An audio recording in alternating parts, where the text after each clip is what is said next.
Hi friends అందరికీ. ఇది చూడండి, శారీ జిగ్జాగ్ వేస్తాం కదా. చూడండి జిగ్జాగ్ ఇలా చివరికి రావాలండి. చాలామంది ఏం చేస్తారంటే ఇలా ఇది కొంచెం హాఫ్ ఇంచ్ పావించి ఇక్కడ వదిలేసేసి పైన ఇలా వేసుకుంటుంటారు. అలా వేసుకోకూడదండి. అలా వేసుకుంటే తర్వాత వాష్ చేసినప్పుడు ఇది అనేది ఈ ఎక్స్ట్రా అనేది ఇలాగ లేసినట్టు ఉంటుంది. చివరికి కరెక్ట్గా రాదనమాట. చివర కరెక్ట్గా కనిపించదండి. అందుకని కొంచెం చూడండి నేను ఎలా కుడుతున్నానో ఒక్కసారి చూడండి మీరు. ఇది జిగ్జాగ్ పాదం కదా, మిషన్ పాదం జిగ్జాగ్ అండి ఇది. ఇదేమో పీకో పాదం అంటారు దీన్ని, కొంగులు కుట్టుకునేది. ఖచ్చితంగా మార్చాలండి, దీంతోనే కుట్టకండి. ఎందుకంటే మెలికలు తిరుగుతాయి కదా. ఇది మెలికలు తిరిగితే శారీ ముడతొస్తుంది. ఇది చూడండి కాటన్ శారీ అనమాట.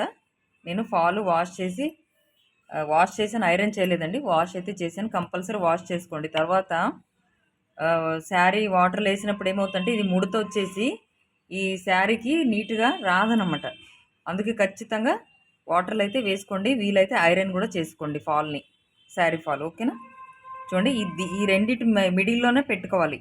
మరి ఈ క్లాత్ ఇక్కడ చివరి రానియకూడదు, ఇది ఇక్కడ చివరికి రానియకూడదు. చూస్తున్నారు కదా, నేను మిడిల్లోనే పెట్టి కుడుతున్నాండి.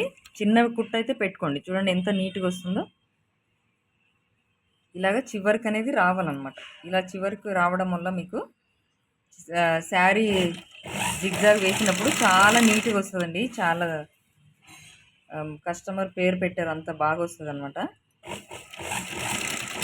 చూడండి ఇలాగ నీట్గా అనుకుంటూ కుట్టుకోవాలండి. చూసారు ఎంత నీట్గా వచ్చిందో. ఇలా చివరికి వస్తేనే శారీ ఫాల్ అనేది నీట్గా వస్తుందండి. మీరు కూడా ఒకసారి ట్రై చేయండి.